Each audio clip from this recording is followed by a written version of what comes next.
It was a weeknight in Harlem, spring of 1967, nothing dramatic, no shouting, no guns, no chaos, just a tired man sitting in his chair, newspaper in hand. Ellsworth Bumpy Johnson, the Godfather of Harlem, 61 years old, heart problems, decades of wars behind him, and across from him sat the one person in the world who knew him better than anyone else, his wife, May Johnson. She didn't come at him emotional. She didn't raise her voice. She didn't accuse. She just said quietly, "We need to talk about Frank." Bumpy looked up, annoyed already. What about him? She hesitated. Not because she was scared. May Johnson wasn't scared of anybody, but because she knew what this conversation could start. "He's not who you think he is." Bumpy frowned. "What's that supposed to mean?" She leaned forward. "He's telling people he's your right-hand man, that he runs things for you, that he speaks for you." Bumpy shrugged. "Let him talk." But May shook her head. "It does matter, because people believe him. And when they believe Frank speaks for you, they start going to him instead of you." That caught Bumpy's attention. Then she dropped the real bomb. "I've been hearing things. From people in the neighborhood. From wives of your associates." She paused. "Frank's moving heroin, a lot of it, and it's not normal. It's stronger. People are dying." Bumpy leaned back. "Frank's always been hustling." "This is different," May said. "He's not working under the Italians anymore. He's cutting them out. He's building his own operation, and he's using your name to do it." Silence. Then she said the line that would echo through Harlem history. "I don't trust him, and I think you need to cut him loose before he does something you can't fix." Bumpy stared at her. "You just don't like him," he said. "He talks too much. He's loud. That doesn't make him dangerous." May shook her head. "This isn't about whether I like him. It's about what he's going to do when you're not here anymore." "I'm not going anywhere." "You're 61, Bumpy. You've got heart trouble. You can't run these streets forever." He stood up slowly, trying to keep calm.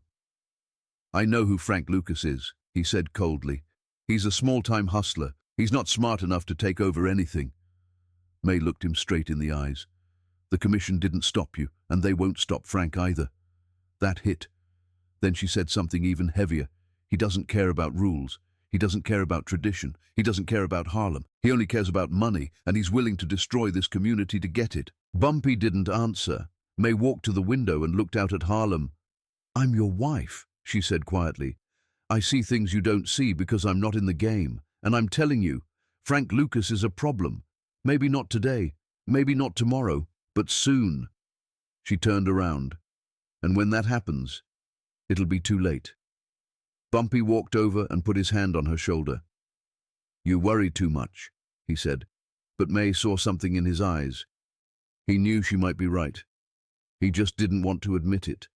To understand why this warning mattered, you need to understand who May Johnson really was, not just Bumpy's wife, but the woman who sat beside the Godfather of Harlem for 20 years. Her name was May Hatcher Johnson, born in 1914 in North Carolina. She moved to New York City in 1938 during the Great Migration, like millions of black Americans searching for opportunity. She started working as a waitress at a Washington Heights club, owned by singer and actress Ethel Waters. Later, she became a hostess at a Manhattan restaurant. That's where she met him. April 1948, Ellsworth Bumpy Johnson. He was 42 years old, already a legend. The man who survived the Harlem gang wars, the man who went toe-to-toe with Dutch Schultz, the man who negotiated with Lucky Luciano, the man who controlled the numbers racket in Harlem. And May, early 30s, sharp, beautiful, no nonsense. She didn't fan over him, didn't ask about his reputation, didn't treat him like a kingpin. She treated him like a man. That's what got his attention. 6 months later, they were driving through Harlem in Bumpy's Cadillac when he casually turned to her and said, "May, I think you and I should go ahead and get married. No ring, no big speech, just that."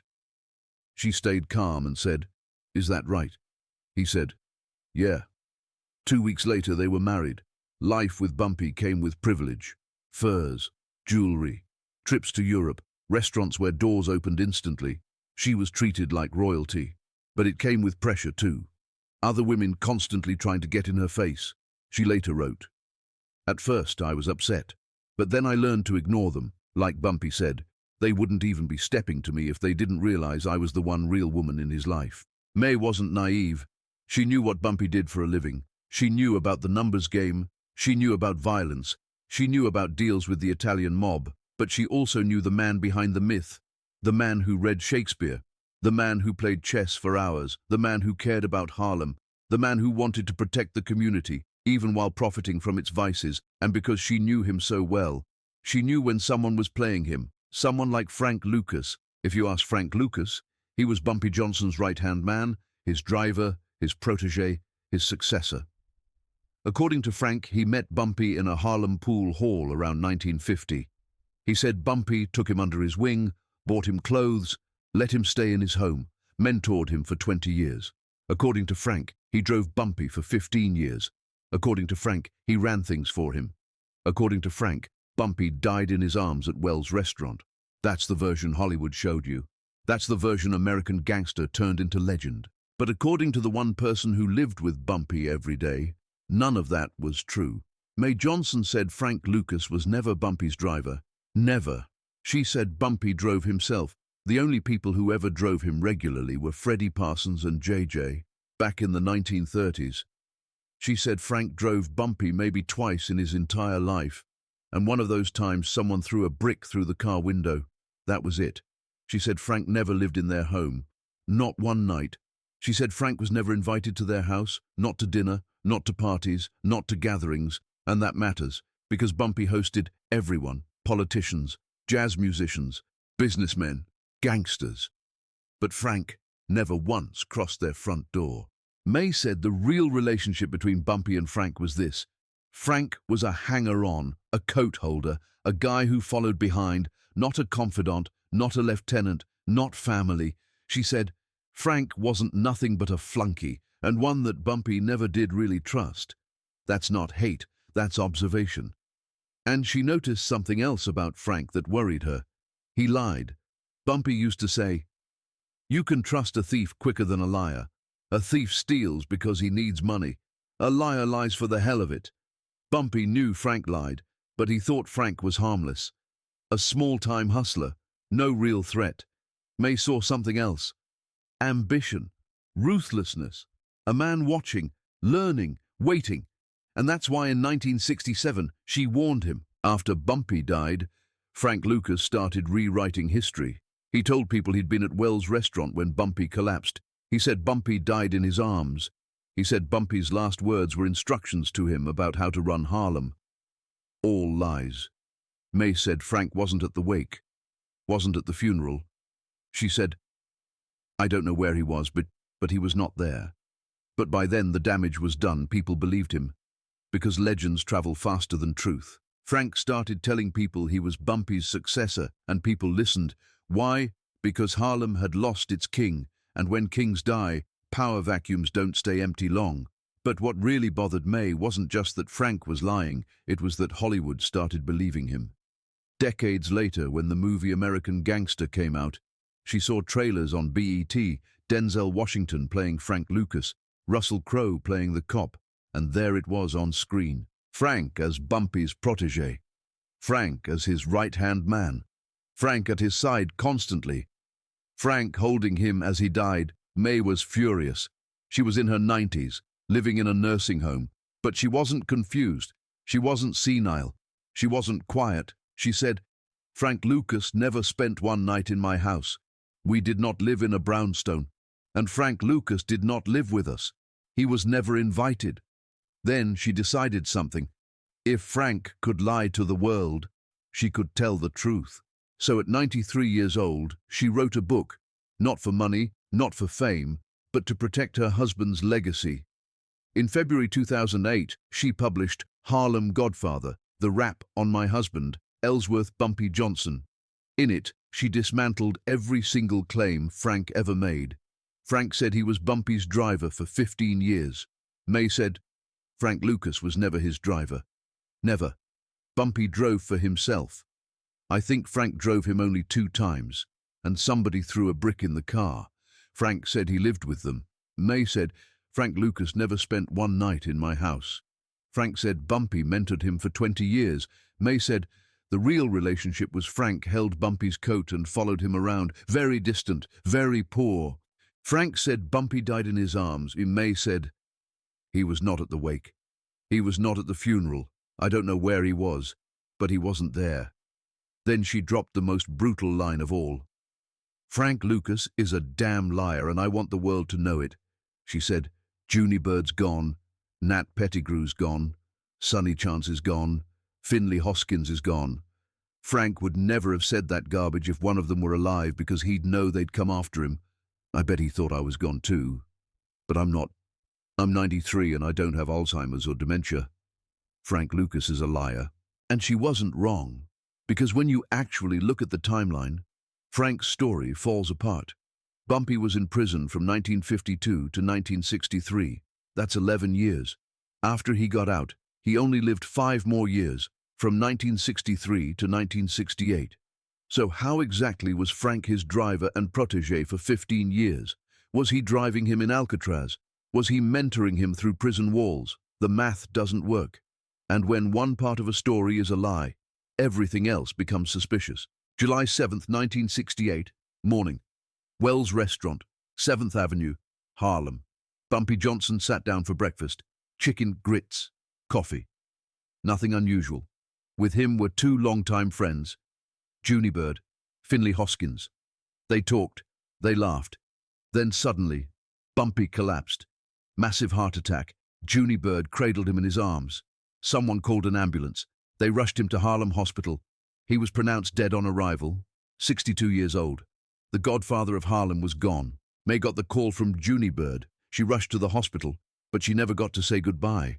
Within days, Frank Lucas started moving. He told people he'd been there when Bumpy died. He said Bumpy collapsed into his arms. He said Bumpy whispered final instructions. None of that happened. May said Frank wasn't even around, not at the hospital, not at the wake, not at the funeral, but Harlem didn't know that. They just knew Bumpy was dead, and Frank Lucas was telling a story that made him sound like the chosen one, and in the streets, perception becomes reality. What happened next is exactly what May Johnson warned about.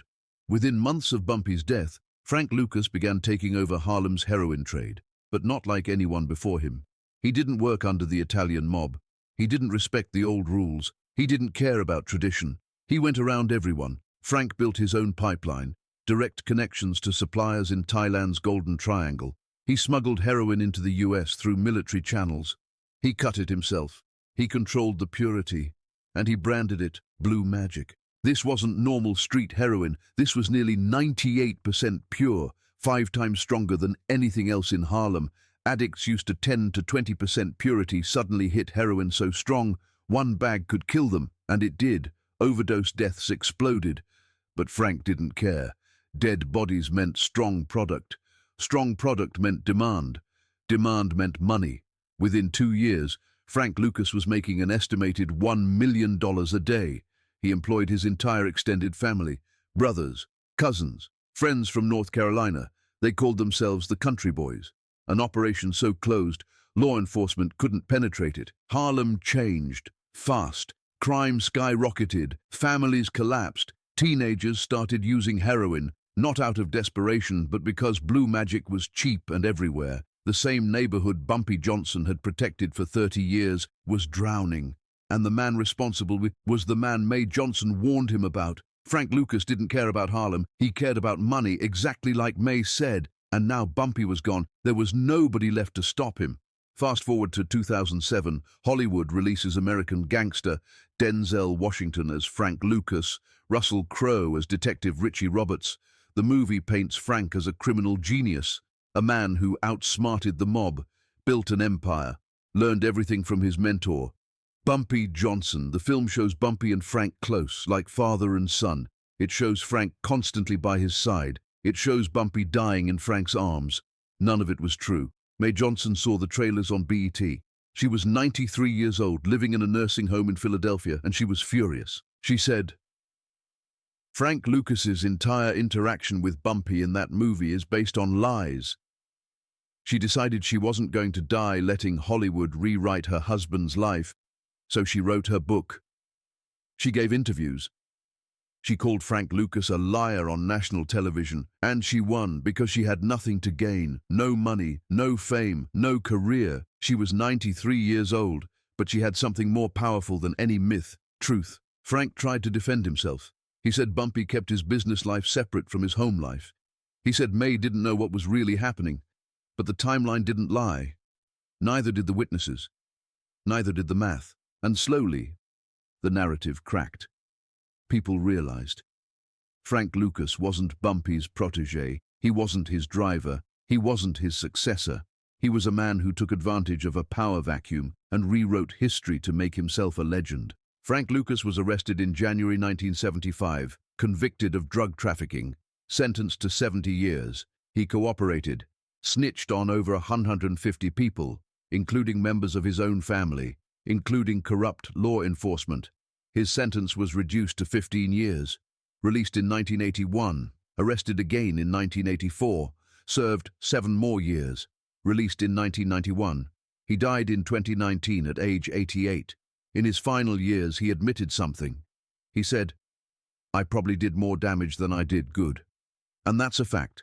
I was in the heroin business, the worst business you can be in. But he never admitted he lied about Bumpy Johnson. Because without that myth, Frank Lucas wasn't a legend. He was just another drug dealer. And legends are built on stories, even when the truth is standing right in front of you.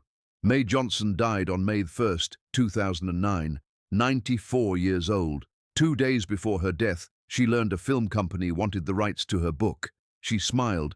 Her friend said she was tickled pink to tell people she was an author at 93. But more importantly, she died knowing she protected her husband's legacy. She told the truth when Hollywood lied. She stood up when everyone else was gone. She warned Bumpy in 1967. He didn't listen. 8 months later, he was dead.